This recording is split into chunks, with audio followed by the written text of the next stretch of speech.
Hello, I'm Tom Landers. Today is 7 April 2016. I'm here with Matthew Kenney, a student veteran here at Salem State who served in the Army with deployments to Afghanistan. Thanks for coming today. You're welcome. Thanks for having me. So, since you're from Westford, what was it like growing up there? I actually grew up in Lowell. I graduated from Westford Academy in Westford. Had to transfer schools my senior year, but growing up in Lowell was a little rough. We weren't very economically well off, so it was fun, but there's a lot of like craziness growing up as well, just local hooliganism and whatnot. So, what made you decide to join? It was a combination of a few things. First and foremost was just tradition for my family. All the males, if not serving, have at least made an effort to serve. We've had a couple turned away, but starting with my grandfathers on down, we've all at least made the effort to join the military, and all but one was Army, one was Navy, but we don't hold it against them. Black sheep. Yeah. So were they infantry also, or was that kind of your own decision? My brother and I were both infantry. One of my grandfathers was, and then the other was Navy. Okay, so it was kind of just assumed you'd go infantry, or did you intend? My brother and I talked about it growing up, and we both were just dead set on infantry. No matter how well our ASVABs went or anything like that, we were just dead set on it. Like, we both scored very high on the ASVAB, high GTs, and didn't matter. We were going infantry. My recruiter was upset with me because I wouldn't listen to anything else. I was like, I'm going infantry. So I saw the dates you joined is 2005, correct? Mm-hmm. So you're kind of right on that beginning of the surge. Was there anything, did you think you were going to Iraq or Afghanistan? Was there anything specific you were hoping for duty station wise? To start out with, I actually had a guaranteed duty station, okay. Which would have been Fort Bragg in the 82nd, which my older brother, that's what he was a part of. Okay. He was in 504th down there, the Devils in Baggy Pants. But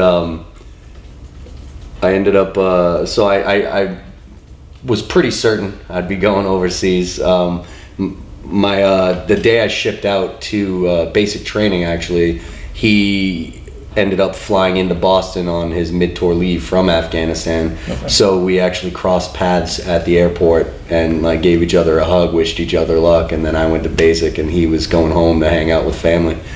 But I ended up injured in airborne school. Okay. Right after basic, and ended up on a needs of the Army thing. So didn't end up getting a brag, but I feel like I upgraded. I went into the 101st instead eventually. So how did you like Campbell in the area around? I loved Fort Campbell, and Nashville's an awesome city. It's like 40-minute drive from Campbell, so it was definitely a great time. Okay. So Afghanistan, you have one or two deployments? One to Afghanistan and then one to Africa. Okay. Not then. Africa first and then Afghanistan. Okay. How was Africa then? It was neat. I was on a PSD for the most part, so I wore like cargo khakis, hiking boots, and a polo shirt with a concealed 9mm, and then we had our M4s and gun bags. It was pretty cool, and we got a lot of per diem while we were there. How was the mission there? What was your guys' It was while they were standing up AFRICOM. Okay. It was before they actually started AFRICOM. They actually started it a couple months after we went home. Okay. So the mission there was, we were escorting around a bunch of different people, civil affairs guys, higher ups that needed to meet with local authorities and stuff like that. Did you have a lot of interaction with the locals while you were there? Or? Yeah, tons. I mean, we had a bunch that were contracted to work for us, which, anyone who's ever been overseas, that's kind of the thing. Yeah. But there it was even more so. There was only about 20 of us on the little COP that we had built inside of a Kenyan naval base. And we had a bunch of workers, like almost the same amount of workers as troops there. So we got to know a lot of them real well. Yeah. Was that the battalion PSD, or were you with Division Command?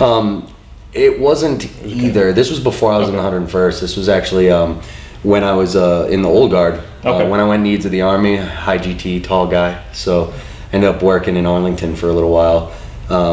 and they deployed us. It was like the first deployment in ages for them, and we ended up going over there. But it was more like we were assigned to like Military District Washington to go over there. Like it wasn't like we didn't even have enough guys it was a regiment stateside, so it wouldn't have been like battalion or they're out of Meyer, right? Yep, Fort Meyer. So Arlington, like, so were you wandering around? What was my job at Arlington? I was a casket bearer. I ended up by the time I left, I was a casket team leader there, carrying caskets and conducting funerals. So how did that have any sort of impact on you career-wise? I'm sure it helped set me up for good things. I mean, the amount of discipline required there is pretty intense, and I mean, like, you're doing one of the most honorable things you can in the United States military, like, bar none, you know? So we took it very seriously, and I think a huge part of that rubbed off on me, and for the rest of my time in, you know, just making sure I did the right thing all the time and getting stuff done when I needed to, you know? Fair enough. So the transition from DC to Kentucky, how was it for you? Relatively easy, or did you have any issues when you got there? The transition was, like, location-wise was super easy. Like, I really enjoyed it. I was sick of DC. Yeah. But, like, the traffic alone was terrible. But, my time there, to start was a little, it was a little contentious just because I was moving from a unit that was, you know, we were an infantry unit, but we trained once a month, and then the rest of the time we were doing ceremonial stuff. So there was a bit of a learning curve when I first got there, but I made sure to latch on to the right people and get everything I needed, and I pick up stuff pretty quickly, so it went well after the first couple months. So coming up on deployment, did you do JRTC or NTC? I missed out on both. I got there in October, and we deployed in February, so they were already done with everything by the time I had been processed to Fort Campbell. So do you feel like the unit prepared you, even though you missed the big chunk of the training? Yeah, Like I mean, my initial job when I first got there, they assigned me to, I ended up being the Battalion Force Pro NCOIC. Okay. Like right when I got to Campbell, they assigned me to that. So my job pre-deployment was training up a lot of support troops on, you know, security measures and how to properly search someone coming into the fobs and stuff like that, and helping them with their just basic shooting skills and stuff like BRM and whatnot. So it was a pretty easy, like, the tasks for me there were easy, but I feel like I was pretty well prepared. I mean, the job I ended up assigned to was something that, like, anyone who's been in for even a year or two should be able to cover if they're an infantryman, you know.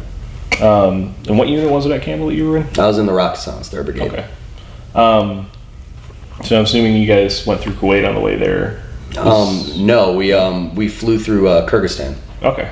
Kuwait. This was it was 2010, and there was some volcanic eruption somewhere. Oh, the Iceland one. Yeah, and Okay. so we couldn't fly over certain areas, so we ended up going to Kyrgyzstan and then over to Afghanistan. Yeah. How was, you know, your first month as you're kind of doing your left seat, right seats? How did everything go when you first got there? Oh, it went pretty well.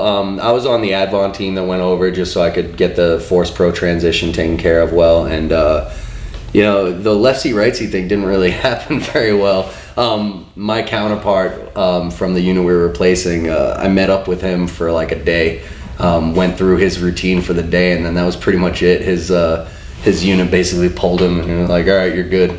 So it was, I kind of got thrust into it pretty quickly, but like I said, it's basic stuff, like, you know, ECP security and whatnot. It was just pretty standard stuff. I did have to redesign the entire ECP for the fob we were on because they had it pretty much in a straight line coming in, which was just garbage. So we ended up making it an S-curve and then adding in automatic barriers and whatnot. So it ended up a lot better pretty quickly. And where were you at in Afghanistan? This was East Paktika province. It was in Oregon.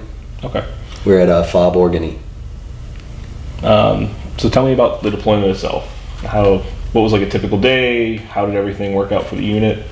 I mean, to start out with, we were like where we were at Oregon wasn't very. We had a lot of each company or even platoons sometimes were broken up into different cops around the area and fobs around the area, and like they were running missions back and forth from Oregony, and you know, so there was a lot of interaction with them there. Every time I got a chance to jump out on a mission, I did, because I was sick of sitting on the fob pretty quickly.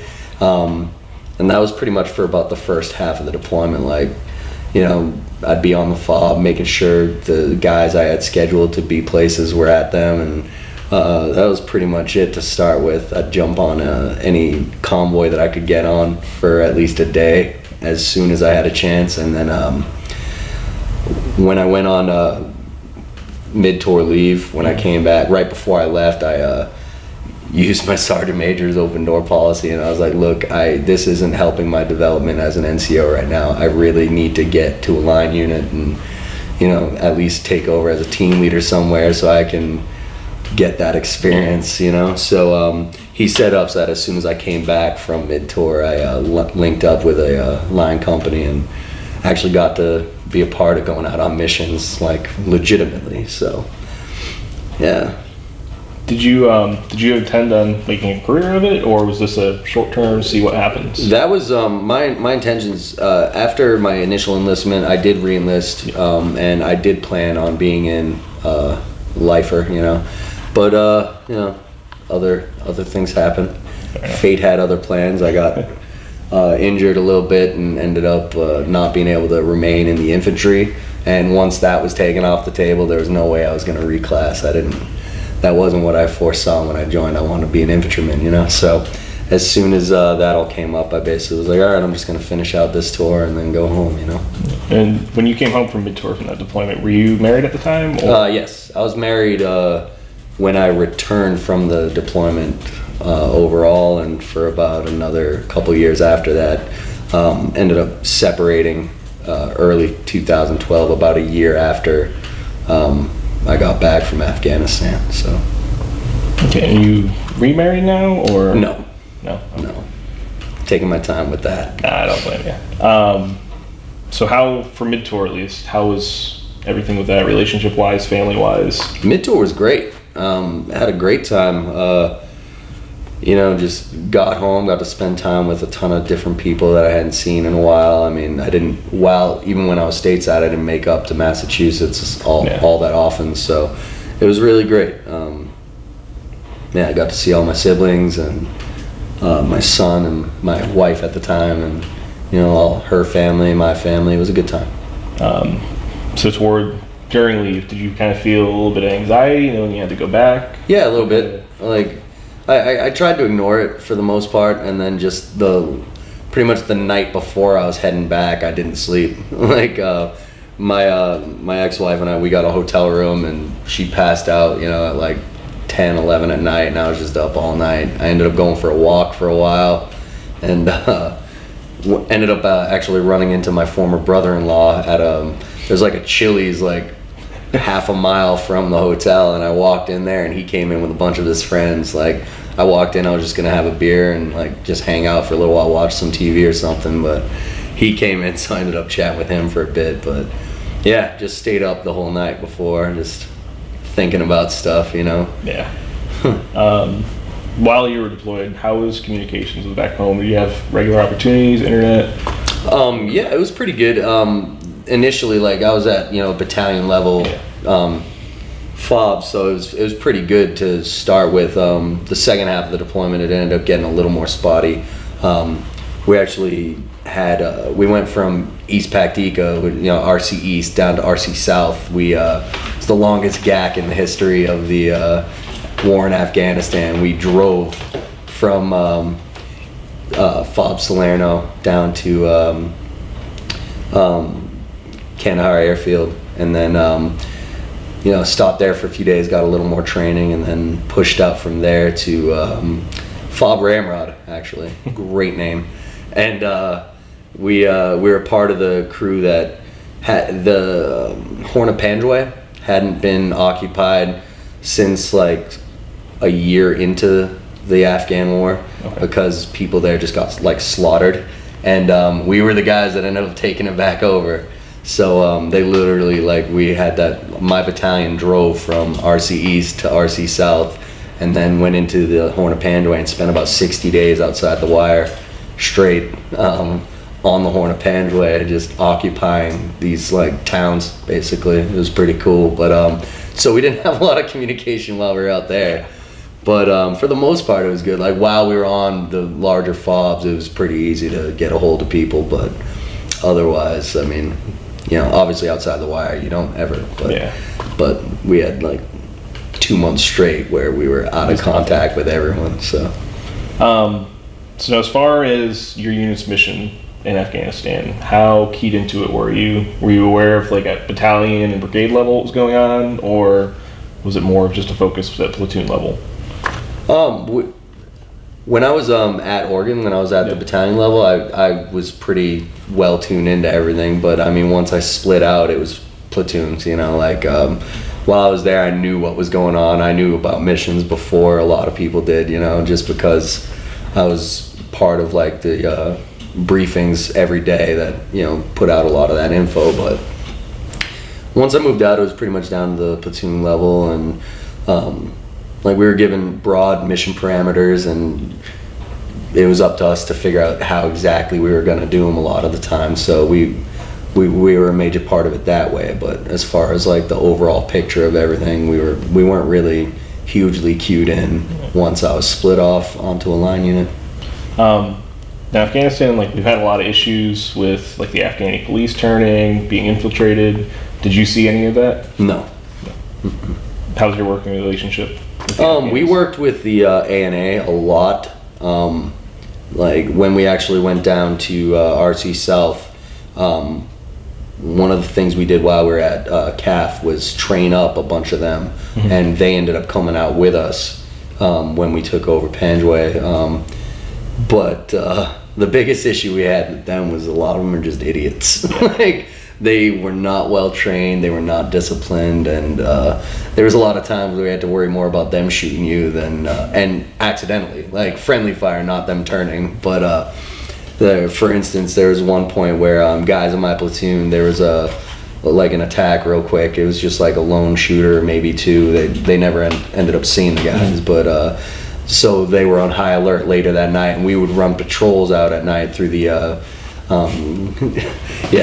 through the grape fields and stuff, and we had a couple just like taking shots at us for a minute before they realized that we were the good guys. And it was like, usually the Taliban doesn't have the type of gear we're wearing, guys, come on, you know. But that's just how undisciplined they were. They even got radio contact prior to us, like to my guys moving out, saying, hey, we're on our way, you know, shift fire. Nope. So why do you think they were so undisciplined? I mean, they're like their military is like fledgling still, you know what I mean? Like they're babies. They haven't had a chance to instill the type of discipline that, you know, our military has over the last couple hundred years, you know. So so you gotta take that with a grain of salt. Like, yeah, they're kind of screw ups in a lot of ways, but they also haven't had a chance to build up the tradition of excellence that we have. So, but I do think that's probably a huge part of it. Makes sense. Now, as far as with the civilian populace, how much interaction do you have on a regular basis? What was your take on them? How do you interact with them? I mean, we had a lot of LNs working on the FOBs with us, so I mean, had a little interaction with them. And then when we were on Panjway, a lot of it was deserted, but they rolled out once we were coming in. They were pretty much gone, but there was a few like little enclaves of people where they were still around, and the ones we did interact with were awesome. I mean, like there was one like a local leader that he invited, like my squad was doing a patrol, and later in the day he invited us all to come in and have lunch with him and his guys, you know, like this big thing of rice with all kinds of fixings in it, and it was pretty cool, like, you know, just sitting there chatting with them through our terps, and just like they're good people for the most part. Just society has not developed that far. Fair enough. So why do you think the Taliban's been able to resurge there over and over again? I think a lot of it is just the like a lot of the people are disenfranchised. You know, like just their government has been traditionally super corrupt when there is a government, and it's either they have these corrupt assholes running things and just screwing everyone over, or they have, you know, the Taliban coming in. And don't get me wrong, I'm not a Taliban sympathizer, but they actually ran that country better than when there was solid government in place. Well, you can't really call it solid, but like a traditional type of government in place, just because they actually had the means and resources to keep stuff the way they wanted it. And while I don't agree with the way they actually were running things, it was done in a like better manner than what the government that they have built up has been able to do. So Fair enough. So to your eyes, like, what do you think we did right in Afghanistan, and what do you think we did wrong, if anything? I think a lot of the aid we've given them, like while over there, like, you know, digging wells, building schools, stuff like that, that's been good. Giving them jobs, giving them, you know, trying to kickstart an economy for them, that's been done well. I don't think, like I said, their government, like the government that we helped put in place, no, it's just crap. Yeah, I don't really know that there was a real good way to go about it, though, because I don't think they're really ready for like a fully democratic government there. So I think I don't really know. I don't know what could have been done really to stabilize that place. It's not a very, like, it's not a place that really lends itself to being stabilized that well. Like, there would have to be like years and years and years more of work done there before I feel like it could be a real stable place. So kind of transitioning, when you came back, did you notice anything sort of, I guess, different about yourself? Oh yeah. Elaborating, or?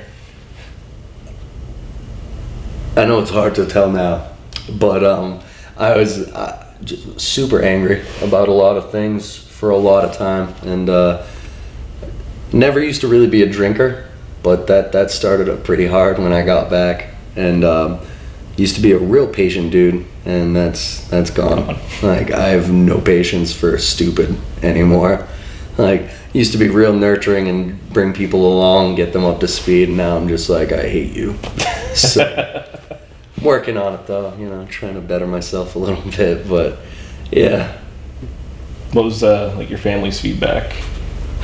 They all think I'm way different since, and I mean, I have to agree with them because I can recognize it. So yeah, I'm divorced now, so obviously something went different. Fair enough. Do you feel like there's anything that they could have done differently while you were in that may have made that a little bit different, or? I think towards the end of my time in, they were working towards it. They were moving more towards it. Just checking into the mental welfare of everyone coming home, or anyone even still stateside. Mm-hmm. Like, they've been making great strides towards it. I mean, I've been out for a few years now, so I don't know for sure what it's been like since I've been out, but I noticed towards the end of my time in that they were making great strides towards just checking into the mental welfare of everybody, and, you know, making sure that the transition back was going better than, you know, say the Vietnam War, when people were coming back without any help that way. So I know they've been doing great things towards that. At the same time, though, I mean, I feel like some of that has been a little too much, like in some areas, like hand-holding and stuff with dudes that have no right to be. Like, I mean, you can't judge people based on their, you know, mental issues or emotional issues, but there are guys that, you know, have no real reason to be, like, yeah, emotionally and mentally shattered when they get back, or, you know, someone like trips and falls on, like, at JRTC, and it's just like, I have the PTSD now, you know. Yeah. Like, there's way too much of that, and I feel like there's a lot of hand-holding there. But obviously that whole number that, you know, you see a lot, 22 a day. Yeah. clearly there is something wrong and something broken that needs to be addressed, and I feel like they are making great strides towards it, but definitely could be more and needs to be more. And I know one of the organizations I belong to, the IAVA, they're working on new legislation that'll help take care of veterans coming home like with mental issues or emotional issues a lot more than the current policies that are in place. So hopefully that gets better. Fair enough. Now, as far as your kind of transition into school, how did that go for you? It's a work in progress. Definitely not used to it, not used to doing it. Been out of high school for 13 years, you know, and so 14 years when I came to Salem State. And that first semester was definitely a little rough for me. This semester has been a little better, but rough for other reasons. I just had a baby, so Yeah. I mean, I didn't. I'm still clearly I'm still pregnant, but no. Yeah, I have a 6-week-old now, which, you know, right in the middle of the semester, so that's caused a little bit of backlog and work and stuff like that. But I feel like I'm getting there. I know it's been definitely, there's a lot of great programs and, you know, professors in place here that are doing great things, helping us transition, and there's been a lot of really good help basically available to me to get what I need done. So but yeah, that first semester was pretty bad.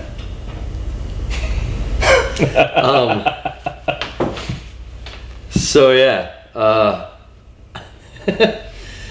I'm still working on catching up with everything, and hopefully as I move forward I can get everything done on time and to the best of my abilities. But yeah, it's much like the programs for in the military for mental health, that too is a work in progress. So Fair enough. So you'd mentioned how you'd been injured. So I'm assuming you deal with the VA. yeah, How's that experience been? honestly, I feel like I'm just like blessed or something. I've had such good experiences with the VA, and I feel awful talking to people about it because like my brother, for instance, he's had a hell of a time with them, and I got my paperwork processed. Like, I turned it all in at Fort Campbell before I even got out, like 2.5 months before my ETS, and they just start processing it the day I ETS. But yeah, I turned it in and it got processed. It took about 14 months to get fully processed, but I got 100% right off the bat, and so that's been going great. Yeah. And I haven't really had issues with like my GI Bill, with that. Everything's gone pretty well, and I go to the VA hospital in Bedford, and they've been awesome. Like, I have a great time, like not a great time when I'm over there, but like a great experience every time I've gone. They take really good care of me, and definitely have no real complaints about it. And I know that sucks for everyone else pretty much, that like it's been so easy for me, but you know, take what you can get. And so yeah, I've had a great experience with the VA pretty much.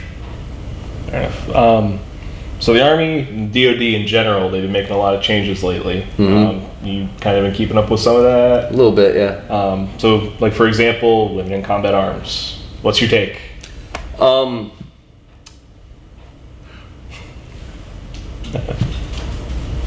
My take on that. So basically, it's my belief that anyone can do that job as long as they're physically qualified for it, and mentally and emotionally. So if they can handle it, then more power to them. I think there's a huge risk, though, of lowering the standards to enable people to be able to do it. So for instance, in the Army, there's always been different standards to pass the physical fitness test. And you know, people want women in combat arms for equality's sake and everything, and my big contention with that, and you know, I welcome them to it. You know, I've served with people from all walks. I would not if I was still in, I would not mind serving with women in combat roles as long as they were up to the same standards that the males had. So the biggest risk there obviously is, like I said, lowering those standards. And I feel like anyone arguing for equality's sake to have women in combat roles, there needs to be a couple of things done first to be able to make that legit. If you feel like women need full equality in the military, then they need to be a part of the selective service registration, just like males are. I know when I turned 18, I had to register with the selective service. I think women need to be a part of that, because if there is another draft eventually, then if they want to be in combat roles as well, then that's what the draft is for, to build up the combat roles. So I feel like that should happen. And like just standards need to be equal across the board and not lower than they were before.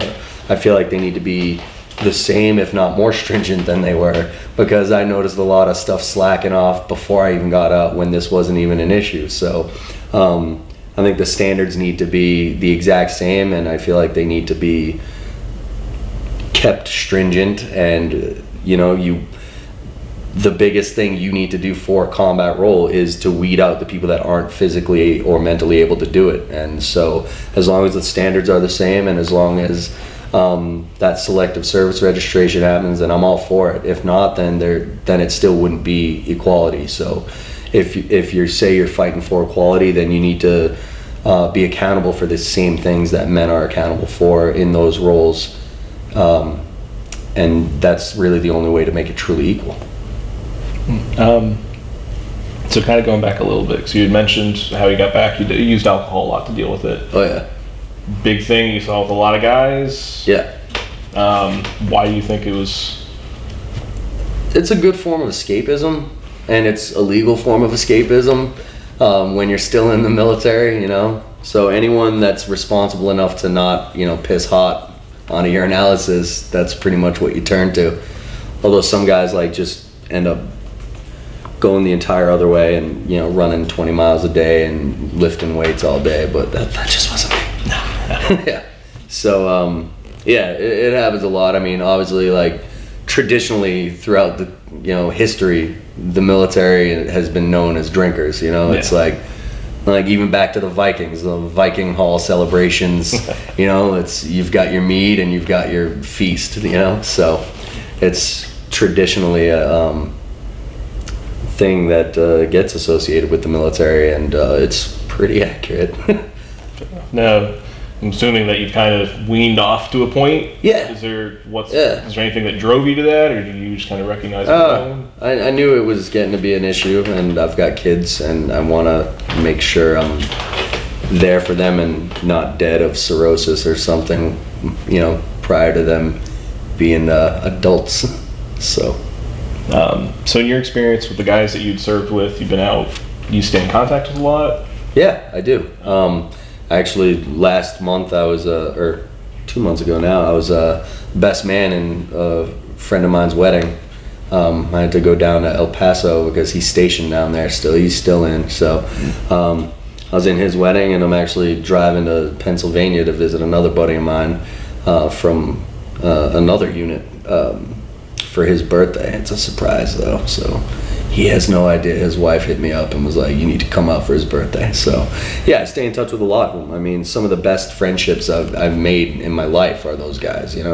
I know they would do more for me and I would do more for them than 99% of the people I've come into contact in my life. Just it's like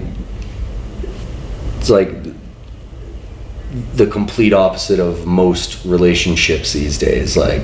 Relationships you make in the military it's almost more intense than family, just because of the crap you have to go through together. It's forged metal, basically. You need that fire to forge a even stronger steel. Well, that's how those relationships in the military are. They're forged through trials, tribulations, and adversity, and so they're some of the best relationships I've had in my life. Do you, with everything going on right now, with Iraq, Syria, ISIL, what's your take? Do you think we should be involved? Do you think that it should be it's a regional issue? To be honest, it's probably a combination of the two. A lot of it is regional issues, but I do feel like there's a certain point where you got to draw the line. Like back to Germany and Hitler and all that stuff, like the appeasement and the just looking the other way. That happened for way too long. So I mean, depending on what goes on there, like. Can't remember the town, but the town just got retaken in Syria, and they found a mass grave with women and children all in it, and this was like a week and a half ago maybe. And so I mean, stuff like that needs to be prevented, and I feel like that's something that a nation with the power that we have needs to step in for. But as far as like infighting and one faction against another, if it's just regular old like fighting and war and not killing of innocents, then I feel like they need to just work their shit out. But if stuff like genocide and mass killings and stuff like that is going on, yeah, I'm totally okay with being the watchdog. Fair enough. Do you think our role in the region is going to continue, or that it should continue, if that ends up being taken care of? I really don't see a way out at this point. Like, honestly, I feel like our initial foray into the Middle East, this time around, not Desert Storm, but for the war on terror, I feel like it did a lot of good, but at the same time it did a lot of destabilization, and I really don't see a way out of there and keeping the peace and keeping stuff from spilling over elsewhere with us pulling out. Like if we pulled out of there completely and didn't have a hand in anything over there, I just feel like everything would just fall apart way too quickly right now, just because of how destabilized the region is. Fair enough. So if your children down the road decided they wanted to join, slap the shit out of them. Mind explaining why? I mean, honestly, I will support whatever my kids want to do. I'd probably be a little upset, and I'd push them more towards like the Air Force, so they get some good skills out of it.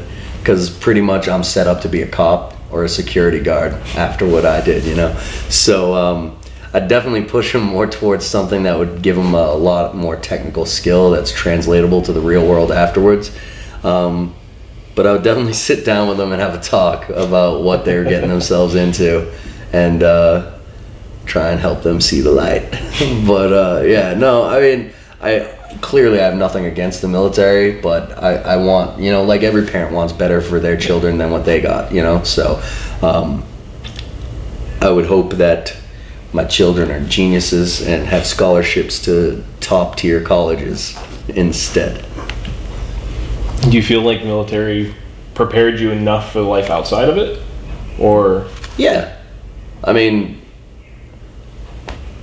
I'm really good at, once I set my mind to something, getting it done, because that was a lot of what we had to do. And so good at that, and good under pressure, which is huge. And yeah, I mean, I feel like a lot of the things you go through, like from basic training through being deployed, clearly they're not fully translatable to civilian life in the United States, but feel like that, once again, that's like the trials and tribulations that set you up for things. So like if you can make it through that stuff, you can do whatever. You can deal with the first world problems we have over here if you can make it through a deployment, Yeah. So yeah, I think it did an okay job of it. I mean, obviously, like we were talking about earlier with the mental and emotional health, like there is issues there. Like clearly, like I said before, the 22 a day thing, that's a big deal. Like, but me as an individual, yeah, I think I'm pretty good for civilian life, but totally all about helping out, helping push that growth in the mental health care for veterans, because that's a big thing. Do you feel like college has helped you much in personal growth wise? Yeah, I mean, a big part of that's like me making myself buckle down and finally start doing a good job here. But in a lot of ways, I mean, last semester I had a professor, Julie Batten, who she recognized a talent in me that I had never seen, like I had never noticed before, and no one had ever brought it up with me before for writing. And she actually helped, basically by some of her actions, get me published. So it's a huge personal growth thing there. And now I realize I have a lot more things that I can look into for stuff I can do. So there's writing, and I've been exploring other creative venues for me as well, like photography and stuff like that. So there's been a lot of personal growth in that area, but it has caused a couple of problems because now I have no idea what I want to do when I grow up. So like I've got like 4 different things pulling me in different directions now, so I really got to make a decision sometime. But luckily I'm still young and can make those decisions as I need to, So what are you looking at career-wise? Well, I mean, my major here is business administration. I'm planning on concentrating on marketing and entrepreneurship, and I definitely want to run my own business someday, but I feel like I should probably get a job in the corporate world for a little while, just so I get the inner workings of a business a little better, and then who knows from there. I'll probably get my master's before I do any of that too, but I'd like to write. Like, I enjoy that, but I mean, it's not always going to pay the bills unless I become a best-selling author. So I'm going to work in the business world for a while, maybe start my own consulting company, and then go from there. Write on my free time. So besides writing, is there anything else that you found sort of relaxing, enjoyable? Cooking. Yep, just started cooking. And I'm really good at it, I guess. Does everyone agree with you, or is that your own opinion? No, everyone. Yeah, get rave reviews. I cooked a dinner the other day, lamb chops. First time ever trying them, and cooked them for 6 people, and they were all like freaked out about it. So that's right, ladies, I'm a catch. Anyways. Do you like local food? Do you find yourself wanting any of it? Learn how to cook it, like Afghani dishes? Not really.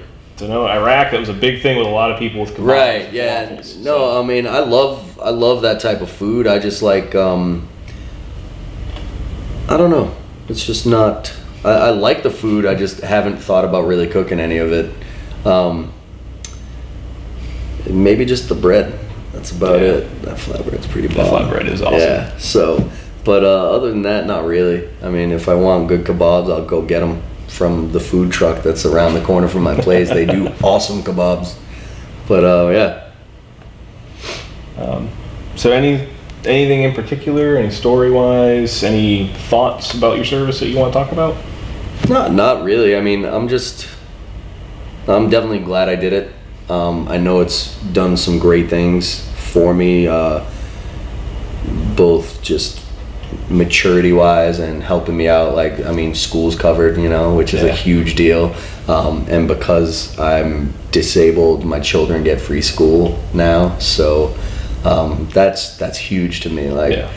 Like that's something I didn't have. So like, it was when I found that out, like I almost lost it. Like, it's such a big deal to me. So one of the happiest moments of my life was finding that out. But seriously, like, my parents couldn't help with school at all. So finding out that like my kids were covered was like one of the biggest moments of my life. Like, I lost it for a little while. I wept openly. Whatever. Don't judge me. But yeah. A little bit. It's fine. Anyone that can't get emotional once in a while is not a human being. So, but yeah, no, yeah, I've been set up really well. So I'm just excited to see what I do with all of it someday. No pressure? No, I always I have my VA check to fall back on if I end up homeless. So. Fair enough. Yeah, I can't really think of much else at this point. I'm sure there is. I'm sure it'll come to me the moment we turn the camera off, but I think we're good. All right. all right, one final question. Okay.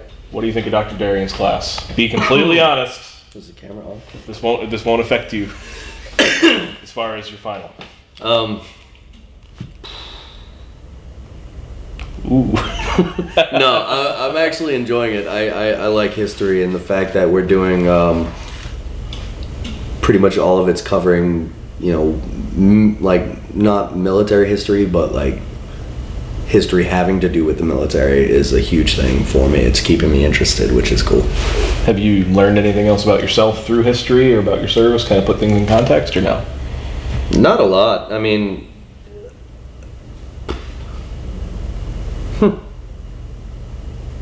no. Mostly just, I don't know. I did learn that I really enjoy listening to the anecdotes that Robert McNamara comes up with. Like, Yes, that's that documentary is awesome. Fog of War. Mm-hmm. Yeah. But yeah. All right, I think we'll call that it. Thank you very much for coming.